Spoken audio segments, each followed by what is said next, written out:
She did some shooting today, and that was really the first time that she's been on the court. And she'll do some more tomorrow morning, and then you know, we'll see. But she's not playing tomorrow, but she's you know, hopefully going to be good enough to go at least a little bit on Wednesday. You know, that's kind of what we're hoping for right now. So the test that they did, she's better. She's better. Yeah. And, you know, she's not going to be able to go 40 minutes against Temple, but you know, we'll have her for a little bit. I don't know how much, but even a little bit helps at this point. It's been the challenge of dividing the minutes, and when you have games that are getting out of control, you don't have players that earn your confidence. How do you manage that? Well, yeah, it's a fine line, you know, that you're trying to navigate a fine line. One, you know, you want to keep your starters together for as long as you can. Two, you want to give them a rest. You know, three, when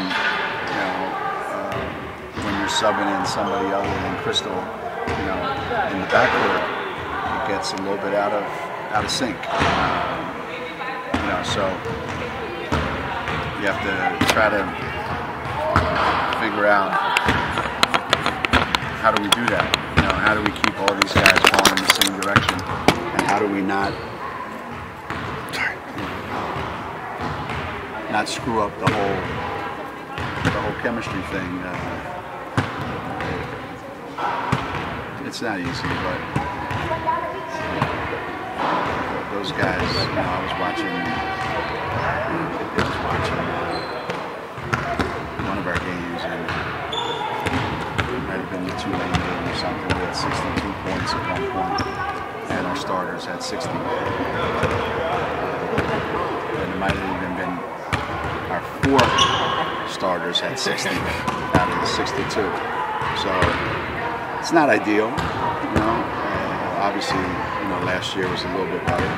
You know, we were getting some contributions off the bench, and right now we're not. So we just got to manage it. What about the other side of things?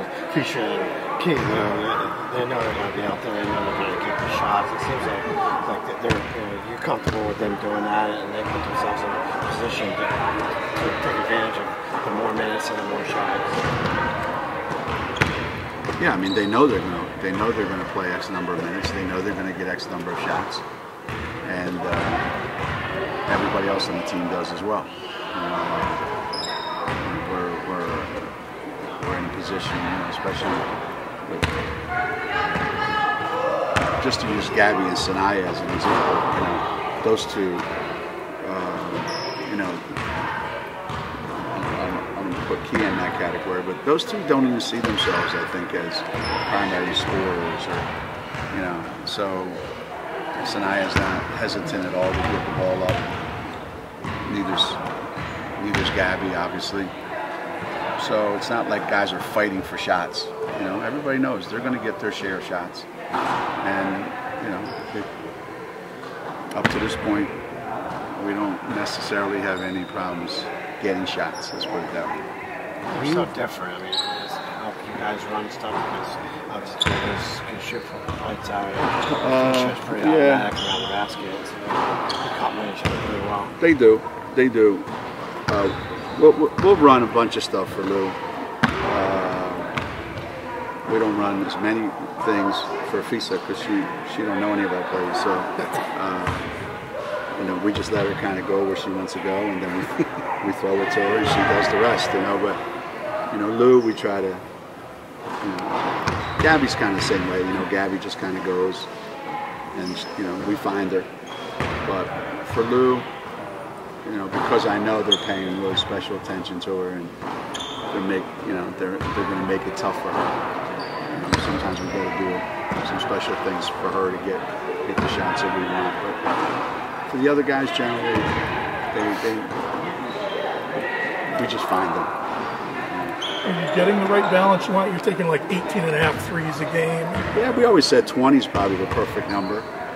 You know, if we're getting 60 shots, then 20 is a good number. If we can get a third of our shots be from three. That's, if it's more than that, it's not the worst thing in the world, but it's not, if that's because that's the only thing that's available and the other team is just going to give them to you. But if we're just settling for that, that's not good. So, yeah, 20 is about the right number. Saia's played a lot of minutes the last 4 games. Is the trust level pretty high with her right now? It's getting higher and higher. Saia's been really, really solid. We laugh sometimes on the bench, when things are going a little bit, off kilter, and the coaches will look at each other and go, "Man, who'd ever thought we'd be sitting here going, thank God we got Saia out there. She's got things under control." And we just shake our heads, because it wasn't long ago that you wouldn't trust her with the ball for long stretches at a time. You see the Florida State game for 5, 6, 8 minutes, but for 30 minutes, and now, I won't take her out. There's times, I'm sure it'll change when Crystal comes back because, we'll be able to give everybody a rest, but she's played herself into this position, and I'm happy for her. I know she's waited a long time for this, and so have we. So I'm glad it's here. Is it confidence or maturity or both? I think it's a little bit of both. A little bit of both. A lot of times, kids are funny. They'll look around, and if you're not like a really selfish kid, which every superstar or every great player has to be a little bit. So if you don't have a lot of that in you, you look around and you go, well, what do they need me for? So you just kind of like, yeah, it's fine. Instead of, doesn't matter whether they need you or not, I want it. Right. And now she looks around and, not only do I want it, but they need me.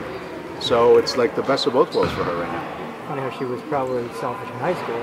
Well, in high school she knew I'm going to play 32 minutes every night, and I'm going to take 30 shots, and I know it, everybody else knows it, and that's that. And then you get here and you realize that's not going to happen. And now we need her to handle the ball. We need her to sit. And she's doing a great job. She's doing a great job, taking care of it and not giving it away. And she makes her share of shots that she has to make. And she's getting better defensively. It's all good right now. You've always seemed to respect Jay Bilas' opinion through the years. When he says on College Game Day, or he tweets, that Gabby is the most complete player in college basketball, what's your reaction? Well, that's saying a lot, obviously. That's saying a lot coming from anybody, and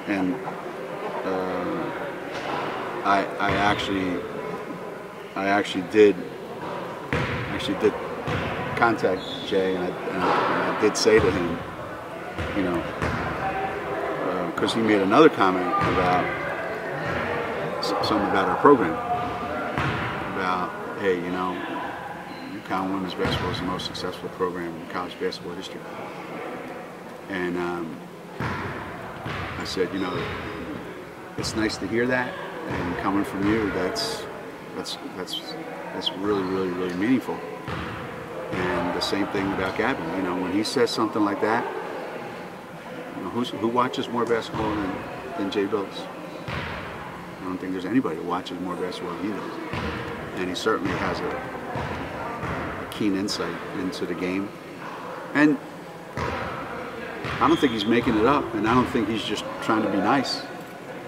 I mean, if you look at what her numbers are in terms of points and rebounds, assists and steals, and you go, okay, well, look around the country. Who has that?